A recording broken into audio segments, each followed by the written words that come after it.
Hello, cyclocross friends, and thanks for tuning in to episode 143 of Cyclocross Radio. On today's show, it's Katerina Nash, Olympic athlete in both Nordic skiing and also the mountain bike, six-time winner of cyclocross World Cups, multiple podium finisher in the cross-country mountain bike. Katerina Nash is awesome, and it was great to talk to her in her 18th year with the Cliff Pro team, one of the first women signed to that team and the only original member still with the Cliff Pro team. Was able to catch up with Katerina during the Cliff Pro team camp, which happened last week. Had a great conversation. We talked about cyclocross, we talked about mountain biking, and then we actually spent the second half of the interview going over her involvement in the UCI with being the athletics representative on the UCI committee, and just getting her input into some of the issues that we've been discussing recently on Cyclocross Radio, especially surrounding equality and where the sport is going in the future. So great conversation. Want to get you all into that as soon as possible. But before we do, I want to quickly tell you about Health IQ. Health IQ, they are a life insurance company that advocates for a health-conscious lifestyle. What does that mean? That means that they use science and data to get lower rates on life insurance for the health conscious, including those who exercise 4 times a week through cycling, weightlifting, swimming, running, stuff that I know you all are already doing. Did you know that people who are highly active through exercise have 22% lower cancer risk, 50% lower heart disease risk, and 34% lower risk of early death? Health IQ knows that, and that's why they want you to check out them for life insurance, because they know you're a better risk and they can give you lower rate. Go to healthiq.com/WAP, that's for wide angle podium, and check it out. Take the quiz, qualify, and get in contact with Health IQ. Just even looking, just go make your way through those clicks. That's going to help us here at the network, and it's something that we would love you to do. healthiq.com/WAP. I'm not sure scientifically if coffee drinking is going to help you get lower rates from Health IQ, but it's something you should do regardless, and we have the hookup for you for coffee. If you go to wideanglepodium.com, on the right-hand side, you will see the Grimpure Brothers link over there. They have special WAP coffees, including the full Schleck, and also the Hello Cyclocross Friends coffee. I want you to go and get both of them. And while you're at Wide Angle Podium, check out all of the awesome shows we have to offer. Oh, geez. Also, roller derby. Don't forget about roller derby. Go on to wideanglepodium.com. Click on the roller derby link. If you become a member, you get more points. It's pari-mutuel betting, but it's just for fun. There's no money involved. It's only points, but it's awesome. It makes pro cycling that much more exciting. We want you to be a part of it. I gave myself this little mandatory stop point, and it's coming up really quick, and I don't want to record over top of the actual interview. So we're going to stop here. And the next thing you're going to hear is my conversation with Katerina Nash on episode 143 of Cyclocross Radio, and we are doing that right now. Nailed it. All right, we can start. All right, Katerina, I think most of the people who are going to listen to this know who you are and have followed your career, but just in case there are some who have not, can you just give me the life story? No. Give me, how did especially with racing, and switching sports, and just how your career started. Well, thanks for having me. I'm excited to be part of this. And so I grew up in Eastern Europe, started with gymnastics, track and field, and eventually landed on cross-country skiing, which was kind of found some early success. And of course, in the summer, we rode bikes, and then got so lucky while I was attending ski academy. One of our coaches came came in and said, "You guys want to ride these mountain bikes?" It's like, yes, I do. And so around 16, that's where it all started for me. I went on with my ski career. I went to 2 Winter Olympics, skied in college in the United States. That's kind of how I got to US. And at the end of my skiing scholarship, I decided to give the cycling, let's give it a try. Let's see if I can find a team. And my ultimate goal was to complete education here, get through the college, but I couldn't ski anymore. I just ran out of my eligibility. So it's like looking at 2 years of, I want to ride my bike. And so I found the team, and that's been my team for the last 18 years. Yeah, so that was just, you were basically in the beginning of the Cliff program, or Luna at that time. Yeah, I'm the original member from 2002, and it's quite incredible to think about the fact that I just, I had a little bit of cycling background for sure. I wasn't quite fresh into it, but skiing was, up to that point, that was everything I kind of knew and focus on. And it's been amazing because I was able to do, full mountain bike kind of campaign with the domestic, then later on onto the World Cup, going back to the Olympics, Summer Olympics. And then at some point, pretty late in my career, well, not late in my career, but later on, I was able to add cyclocross. So it's been great to combine all of it, winter, summer, different cycling disciplines. And I think that's really what kept me in the sport for so long, is just the diversity and always trying something new.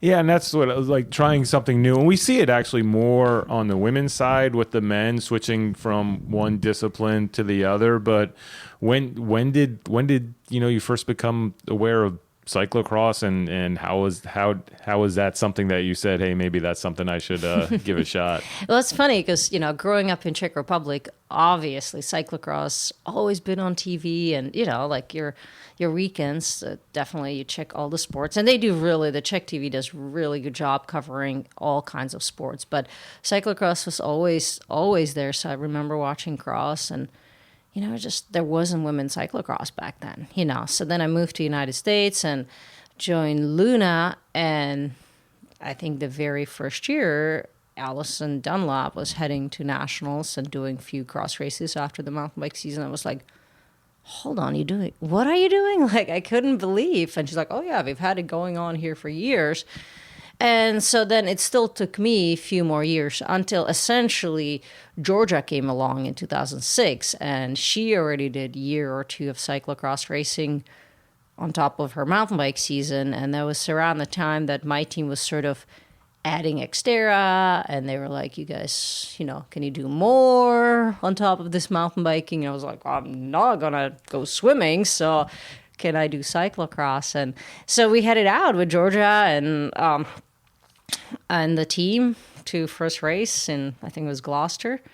And that was my first cross race. And we're like practicing day before. They're like showing me how to remount, dismount, and of course messing around the way we do. They give me Georgia's bike, and most people probably know that Georgia's a lot taller than me. So here I am trying to jump on her bike and just cracking up.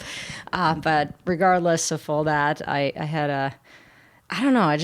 had so much fun in that first cross race, and I've been doing it ever since. So, did you feel like, since the focus was really on mountain biking, that it was something that there was less pressure and it was just something that you could do at first until then it sort of equaled out eventually? I don't know. I think it was just like a little closer to cross country skiing as far as distance. And at that point we were coming off mountain bike racing. When I started, it was like 2.5 hours, and then got a little shorter. It was like 2 hours, 2:15. And now you're here in this like 45 minutes, just super dynamic, competitive. You're racing with people. And that was just closer to what I kind of did growing up, not completely, because when I started ski racing, it wasn't like now. It was a lot of the time trial starts, stuff like that. But we had few mass starts. And so I just love the sport itself. And I get pretty serious about it pretty quickly. Having said that, mountain biking's always been priority for my team, and that's kind of, every year when I was choosing, am I going to ride for this team or not, like I knew mountain biking will be part of the deal, but I figured out a way to keep cross fun yet pretty serious schedule because I just wanted to be part of it, and Yeah. It's interesting with the cross country skiing, especially how it looks today. That's the first thing that I forget when it was probably 8 or 12 years ago, just watching the Olympics and seeing the mass start races. And I'm like, this is playing out exactly like a cyclocross race. It was kind of the same thing. The start's super important to get out there, and then just sort of the jockeying. And then it's that last lap to say, really, I was like, really like, this is like cyclocross except on skis. Yeah, kind of. And I think like I said, like I didn't race many of those events. Like I don't remember ever winning a ski race based on tactics or anything like that, But I think the sort of the max effort, of just going just super hard and then descending, but nothing is super long hill or super long descent. So that kind of constant effort, I think it's just my body was trained for that, and then thrown into that cycling environment where I was coming off a really successful short track career. Like back in the day, we would joke around that like if short track was a big deal, I would be a big deal. I won a lot of them, but so and that was once again like I loved the short track because it was just competitive versus some of the older mountain biking where really they were like a minute gap, 2 minute gap, you're climbing for 20 minutes, you don't see anybody, that kind of racing just never suited my mental capacity, I guess. Like I like to be around people, and kind of that helps me to push probably harder. And so cross was just that little longer short track, I think. And now over time, the cross country, especially like XCO racing and cyclocross, it's almost like they're starting to meet in the middle. I mean, the cross country race is much shorter, much bigger group racing. It's almost like the same tactics have moved over. Honestly, that's when, maturing and kind of putting the years in, but that's when I found my results improved dramatically when that race got half an hour shorter, and I was suddenly able to stay in the game a little longer on the cross country side, and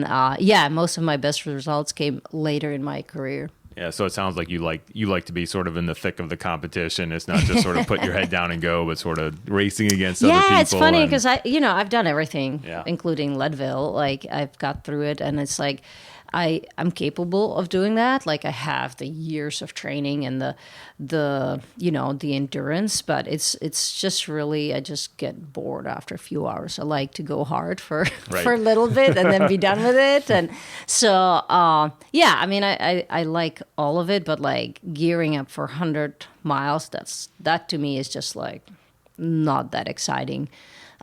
Going out and hammering for 45 minutes, that's a lot more like my cup of tea. Yeah, so you had been racing, especially like with Worlds with the national team for Czech. When did you have to sort of push yourself into the cyclocross side for that, or did they ask you, for like doing Worlds and that type of competition? Yeah, it's funny because I raced the USGPs, and that was, I couldn't have had better start into cyclocross because it was just like, it was a great extension of the mountain bike season. It wasn't really big, heavy cross season.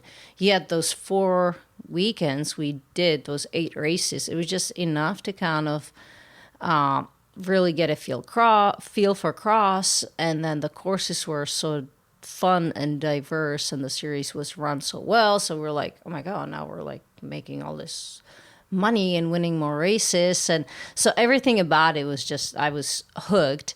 And then I think with the World Championship in Tabor, the 2000. Sorry, I can't remember. I can't even remember the years. The dates, but not the last one. The one before. Yeah, for sure. I actually got approached by the national team coach, and he sort of said, "Hey, if you come race in Europe will help you out. And that's all I kind of needed to kind of make the trip. So I went over, and I think I met those guys at European Championship somewhere in France. And I landed like a little bit sooner before the team showed up, maybe a day or a day two, and he made the effort to drive and meet me out there and help me out. And I just remember, like, they were just so clueless as what racing in the US is all about. And I remember just seeing him at the course, and I was just riding the course, and his chin just kind of dropping. He's like, oh my God, you actually know how to do this. Like, he was completely shocked that I know how to, like, remount, dismount efficiently. And I'm like, yeah, like, I've been racing for a few years, like, you know. Yeah. And so I think I went on and got like third place the next day. And he's like, oh my God, what do you need? How can we get All of a sudden the support just sort of jumped up a little. Yeah. So, so thanks to that, kind of like, you know, they couldn't do a whole lot for me, but the fact that, like, if I landed somewhere and there was somebody to help me out, to pick me up, so I didn't have to do everything by myself. That was like, that's all I needed to kind of get introduced into the European racing. And then it really went on, you know. I kind of caught the bug, and I was like, you know, I've gone to a lot of races, you know, on my own in the rental car back in the day, where the women's parking was like 2 miles behind the town. But I get pretty resourceful. I figure out ways to be like, pretend like I'm with Šimunek or Štibar, and they're like, oh, well, I guess she knows how to pronounce the names, so she must be part of that, you know. So I just parked right next to them with my little rental car. And yeah, so it was great. I don't know. I just really, really enjoy cross, both here and in Europe. And I'm just thankful I had the chance to, like, see it all and see it grow and see where it's gotten now. That's really cool. Yeah. And it was interesting too in that time, because you had such great success racing over there that I think that people look at you and they well, is she a mountain biker or is she a cyclocross racer? You know, because it's really I don't even know. I mean, Yeah. what would you say? Well, I think I'm both, Yeah. you know, and I definitely, I mean, the cross people will probably know me from that, but I was third overall on the World Cup for mountain biking. I won a World Cup race. I've been fifth at the Olympics. Like, I'm a very accomplished mountain biker. Absolutely, yeah. But yeah, it gets kind of like, you know, as I float through the different cycling world, I think people forget, and now we see a lot of mountain bikers coming over, or the crossers going there, and like, there's a lot more. Back in the day, it was just a couple of us, you know, with Marianne kind of leading the charge, sort of combining those two, and now it's becoming this standard, you know, and it will be fun to watch how people manage it, because it's a tough combo. Yeah. But like I said, I just had too much fun racing cross. I was never, you know, even if I was just fried at the end of the mountain bike season, I figure out how to do cross and be part of it. But that also, like, I never really, you know, I've never done the full World Cup. I was always very strategic about race some in the US in the fall, then go over for Christmas, do the Worlds, while, you know, putting in the miles. So by March I can be competitive on the mountain bikes. But to your credit, it was almost, and as somebody watching, it was almost more fun, because you were always a threat when you showed up to those races, so that you weren't there every week and then, oh, well, Katerina's there. And then it was sort of a different dynamic, because I know people were wondering which races you were showing up for and race. So that actually kind of made it neat that you weren't doing the full season, because it was like, okay, well, this race we're not, you know, watching the people we watch every week at the front, but we got her in there too. It was gonna mix it up. Yeah, I think so. I mean, I definitely, you know, I had a lot of World Cup podiums in those years, and like, my first World Cup podium came at the cyclocross, you know. So even though I was just like working on the mountain bike for a lot longer, I was definitely pretty successful on the cross side pretty quickly. But yeah, it was, you know, it was hard almost, because I kind of doing a little bit of everything. Like, I almost got to the point that people just were really disappointed with me because I wasn't everywhere.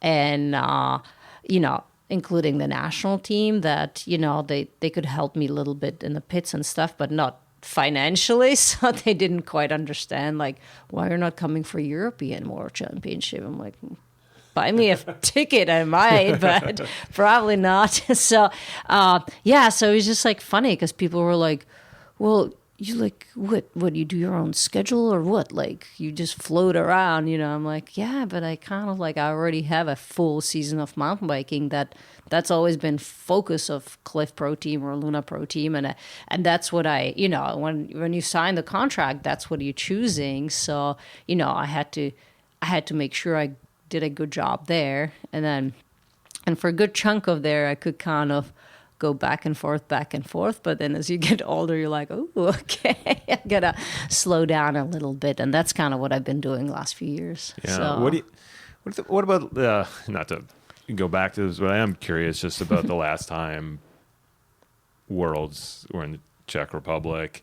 It seemed like there was a undue amount of pressure put on your shoulders for that, to be successful in that race, and that, almost unfairly it seemed like it was. Racing at home is super, like, it's awesome, but it's also hard at the same time. And I don't live in the Czech Republic. I come in, so I don't live in this like European kind of like stardom, like you kind of talk to the media all the time. I just kind of, I wasn't part of social media for the longest time. I just kind of like to, I was the old style athlete, just showed up, do your good job, and, talk to everybody who wants to talk to you, but not telling the life story daily, or, and that all has changed in the sport, but not necessarily for me. I still kind of keep my distance a little bit.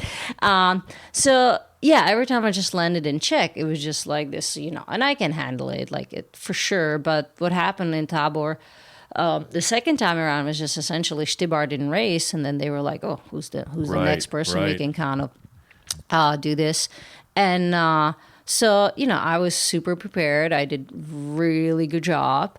But my racing style is just full out. That's how I always race, and that's how I've been successful. I, unfortunately or fortunately, I'm not sure, I'm not that like person who's gonna ride 90% and be safe. I'm just gonna go for it, and that comes with mistakes. And that race was on an ice rink, basically. Yes. Which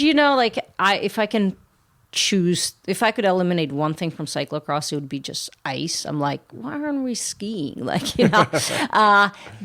I did a really good job, but I moved into third place. I passed Marianne Vos on the uphill, and I pushed myself to the point that it just so easy to make mistake. And I did, I slid on the corner, and then I slid one more time. And that's when Nikki Bremier passed me. And I didn't even remember the second crash. Like I was that tapped out, I just went to that max, So yeah, I made two mistakes. I was, few seconds behind a medal. I was really, I think, within 20, 30 seconds from winning the race. It was like one of the most exciting races.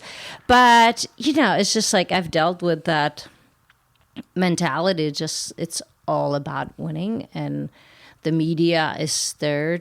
They're just harsh sometimes, And even though I walked away, yes, I was disappointed, but I also I rode as well as I could, and that's all you got at the end of the day. So, I was proud of my ride. I wish it was kind of a better ending, but yeah, it's been challenging to deal with some of that pressure.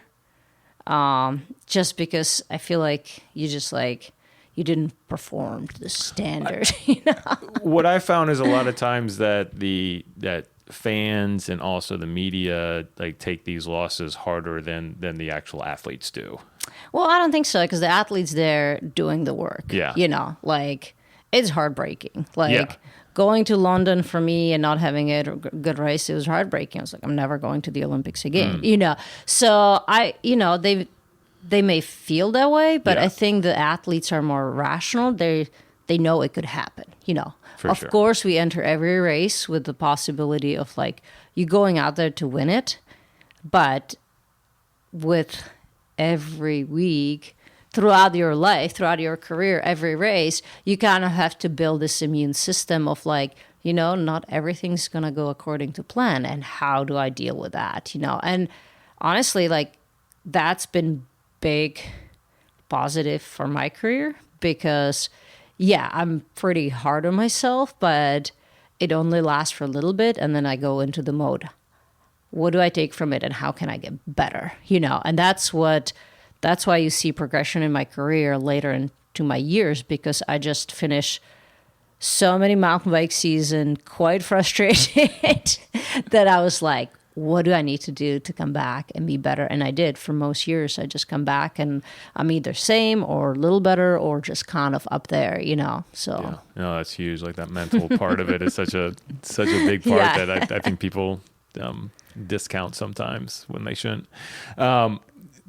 You're talking about living in the U.S. and then just sort of jumping over and racing in Europe. Do you know, like for Sporza, sometimes they'll screw up, and when you're racing like a cyclocross World Cup, and they'll put like a U.S. flag next to your name. Yeah, I've seen that before. Yeah, for sure. Yeah, but it's I saw some other big mistake this year where I was just kind of cracking up. We're always very excited about that. I was like, all right, we'll take her. Yeah. And it is funny because, it's, I'm obviously always going to be Czech. That's like my, I kept my citizenship and always will. And, but the U.S. community, they embrace me and I feel part of that too. And I'm always so happy when people are like, oh, but we're cheering for you. Even at Worlds, there was a big group of around the Squid Bikes crew coming from Sacramento. And, I go and do the SAC races. And so these guys out there, like we race the same course. And like, it's just cool to see people support me, even though I wear a different jersey. Yeah. For some of our failings over here, I think one of the things that the U.S. cross community doesn't, and even mountain biking does a nice job about, is that they're not factional. They'll cheer for most everyone, even if it's not the same team or the same country or whatever, which is kind of cool. No, I really like the U.S. cross fan base and mountain bike fan base, and I've met so many great people, and it's been I don't mind if people confuse me for US rider or just US based rider, whatever that might be, because it's like the more people cheering for you, the better. Yeah, absolutely. So I wanted to move into just a little bit about your work that you've done, not inside the barriers, but outside of it, especially in cyclocross, with being on the UCI Commission and a lot of really the progression that has happened in the time that you've been involved in that, especially with women's racing and sort of getting closer to equality. I mean, what's the kind of when did you start with this, and what's kind of that progression that you've seen, and what else do we still have work to do? Well, there's always going to be work, and I think that's the way it should be, because cycling's evolving and all these disciplines are evolving, and we as the society are also changing and evolving, and identifying what's okay and what's not. So there's always going to be work. But I think coming off USGPs and going to Europe for the first time, it was kind of an eye-opener, the big gap, because the mountain biking's been very much equal for most parts since I've entered mountain bike scene. Like the teams were at the same places, and obviously racing for Luna and having the support, having that opportunity, it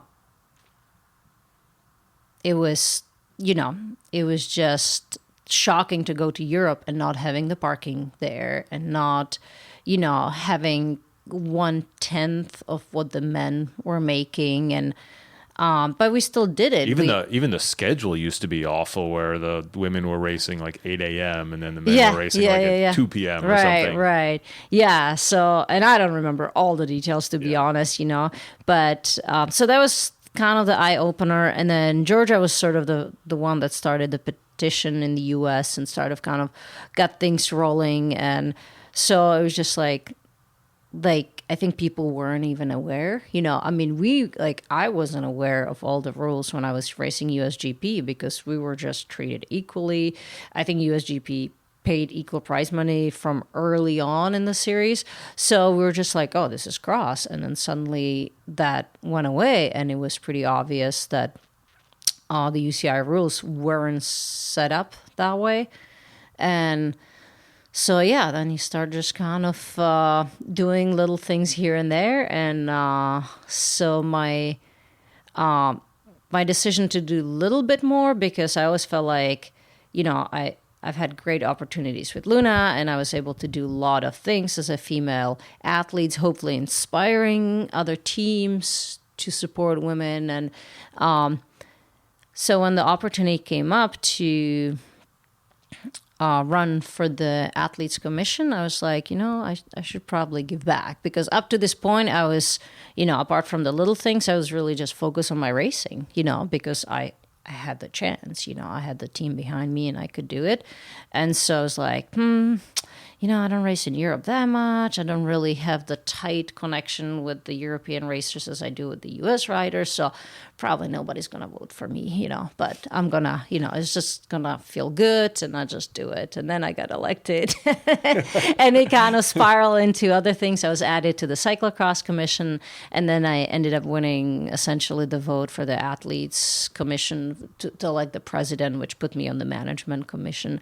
So I can't really say I just chase any of this, it wasn't my dream to be involved in all these things, but now that I'm part of it, I really want to do a good job, and it's a good learning curve. And now we added Eva Lechner to the Cyclocross Commission. Oh, okay. Yeah, I don't know if I knew that. Yeah, so Hanka started originally, and then she left, and so Eva was added, and then now we lost Sven Nys, and he's been replaced with Sven.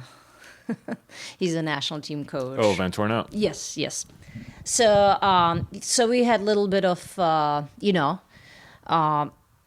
people change on the commission a little bit, but I think that's okay because we just need committed people. We need people that are gonna show up for the meetings and just be part of it. And it's a really good group, and I really enjoyed working with the UCI staff because I didn't know much about UCI and until I started going there and just realized that people are kind of more like my age and not like a whole bunch of old men. And everybody speaks a whole bunch of languages, and they're just very passionate about what they're doing, and so that's been great to see. And so there's always work to do, and I'm happy that they listen to me and my feedback. And but the big thought here is that I want the athletes out there to know that I'm just not there to represent my ideas. I'm just there for them. So there's things that I didn't vote on or disagreed on, but it's anytime you have something, come to talk to one of us and we'll be able to communicate back, and so. Is there something that you've heard sort of more that recently, any issues that are coming to you that athletes are seeing that they want addressed? Yeah, I mean, I work closely with Simon Zanner, who's the male cyclocross representative on the Athletes Commission. So we work together. For him, being in Europe, it's a little easier because he gets to see a lot more, course issues or things like that. I unfortunately didn't do a whole lot of cross last year, so didn't have as much specific course feedback or events and stuff like that. But in general, there isn't a whole lot of communication coming from athletes. Unfortunately, but athletes are now choosing kind of to tweet about stuff. So you always find out, Sure. Even if you're not there, it's easy to find out what is going on. And so the biggest things we're sort of dealing with moving forward is just adding junior category, Right. how to fit everything in one day. It's going to be, there's going to be a lot of complaints about the change schedule, Yep. but people want that, and they don't want to give up on their training time slot. So it's just navigating all that, and then learning about the fact that, at these World Cups, it's all, or any events, it's all volunteers. They need a break. They need to go get a lunch. They're there from 7:30 to dark. Right. Yeah. So kind of the logistics of all of this. Like, I think we as athletes, we're just so used to showing up and have things for most part perfectly prepared. Right. And we don't really know how the race promoters they get there. So to me, that's been it's a big eye opener, just knowing every little details what goes into it, and that things just don't happen overnight, and it's just not as easy to add or change everything we would like to. So being part of that process of like, how can we do it so it's the best, it's the lasting solution, it works for majority of people.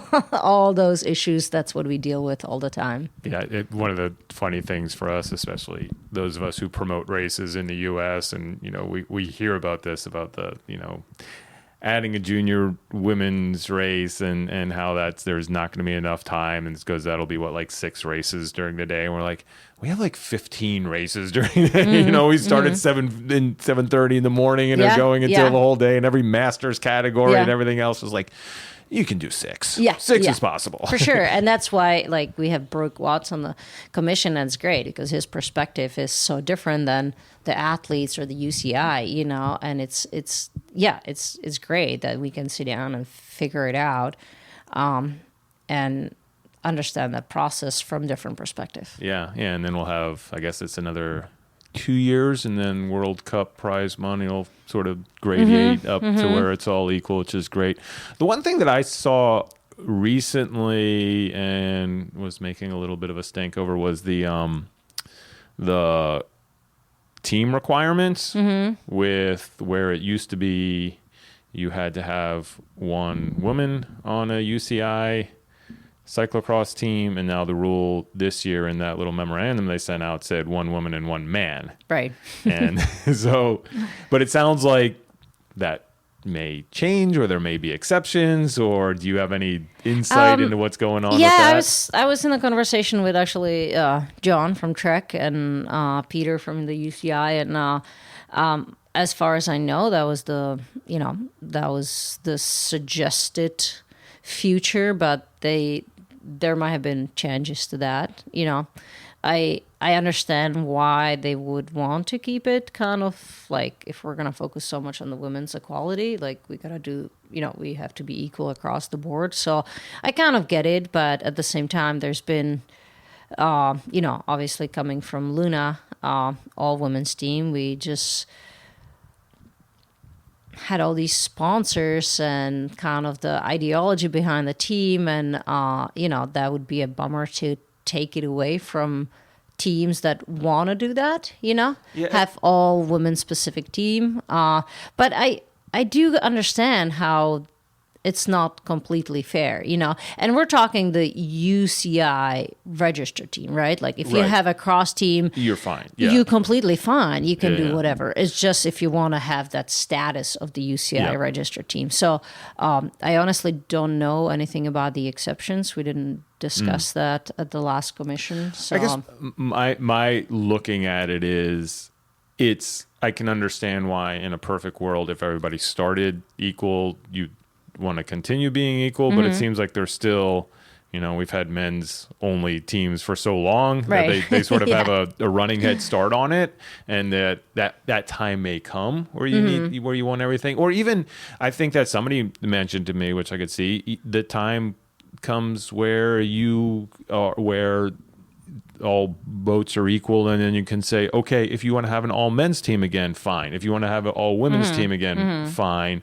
Right. But right now, we're not really there. There's still also needs. We're kind of shifting away from these big teams. We have a lot of individual racers just putting their own thing together, and they, are they not gonna have an opportunity to ever be UCI trade teams. So there's a lot of things to be answered. But the kind of interesting thing is that on the mountain bike side, it's staying the way as it was. Right. Yeah. So Ghost can still exist as a kind of it's not equal across the disciplines. But I think with that, that's kind of what I was saying, where those women's teams like Luna and later Cliff and like Ghost are really popular teams, and they're able to exist, and that's that culture of mountain biking where they're already at that point. I just don't feel like cyclocross, especially sort of the Belgian-centric cyclocross, is at that point where that equality exists, and you still need to tell the men's teams, hey, you need to support a women's program as well. I just personally, I don't think that's a bad thing. Yeah, it'll be interesting to see where it goes with that for sure. Yeah. So speaking of that, with the team that you are on, sort of going through some changes in that direction as well. What's it been like with this new look Cliff team? Well, so we're just at the, this is the beginning, although we kind of knew things are changing at the end of the last season. I personally am pretty excited that, first of all, that the team is continuing, because we've been around for a really long time, and I'm just pretty proud of the stuff we've done with the team and the results we've had over the years, and hopefully all the people, whether it's kids or women or even many guys, we hopefully inspire to get out on a bike and try some events or just ride for fun. And so it's pretty neat to see the commitment that Cliff Bar put into this team for all these years, and with the recent change, which is the biggest change for us, is just adding men to the team. I feel like that's a really cool fresh start, and a nice way to sort of combine the two previous teams, because we always had mountain bike team on the men's side, but we weren't connected, through sponsorship and all these things. So I think it does make sense, and I'm kind of excited to see where it goes. And we have a really fun group of people, and I'm kind of excited to get to know the guys. And then we have four women that are returning from last year, and we're kind of doing a little bit of everything all over the place. So hopefully you follow us and see us in every kind of corner of this country, and still keeping a little bit of the international presence with Catherine and Haley heading back to Europe and doing World Cups. So I think it's good. I think it's good. My schedule's not changing drastically, because I kind of been on the domestic side for last 2 summers. So it wasn't a drastic change to my schedule. I'm just happy to have more teammates to come along. Yeah. So what do you got coming up? What's your next highlight race wise? I have few fun things this summer. Some of them are kind of my usual, but I am actually starting with a new event for me. It's called the Moab Rocks. 3-day stage race in Moabs, and then roll into Seattle, the epic rides. I'll do a little bit of gravel, for sure, Lost and Found, probably Sagan Fondo, maybe some other stuff. And then as far as summer, it kind of gets into the BC bike race, Downeyville, and new event for me. I got into the North Star EWS.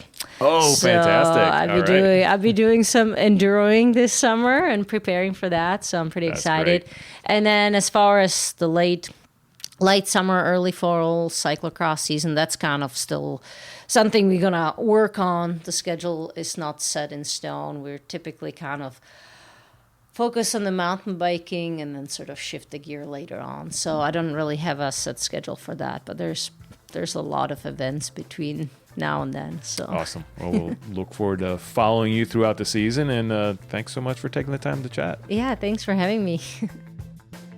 All right, there you have it. Katerina Nash. Great conversation. Glad that I was able to finally sit down and talk to her. I've been meaning to do that for a few years now. So great to have her on the show. If you follow Cliff Pro Team on Instagram, you can keep up to date on all of the goings on with that squad. I would ask that you do that as a personal favor to me. Go click Instagram, Cliff Pro Team. It'll be worth it. It'll be cool. Also, go to wideanglepodium.com, become a member, subscribe to all of our shows. If you donate a few bucks a month, it really helps us bring you conversations like the one I just had with Katerina and all of the other shows that are on the network, like Bike Shop CX and the Slow Ride podcast and the Consummate Athlete and the Gravel Lot. We're really, really, really excited about all of those shows and the content that they're putting out, and we're excited about our partnership with Roller Derby as well. I'd ask you to go to wideanglepodium.com, click on the Roller Derby link, check that out, see what it's all about. I think you're really going to enjoy the game. You can go study up on parimutuel betting and get in on all of the propositions that are on the site up for offer. If you become a member of Wide Angle Podium, you get bonus points to play the game. So there's your incentive to join. Coffee, Grimper Brothers, also available on wideanglepodium.com. Click on the link, get that coffee sent to your door. Proceeds go back to Wide Angle Podium to help us continuing to do what we do. And finally, there was one more thing. Health IQ. healthiq.com/WAP. Go take the quiz. Qualify for life insurance. Find out more about this company.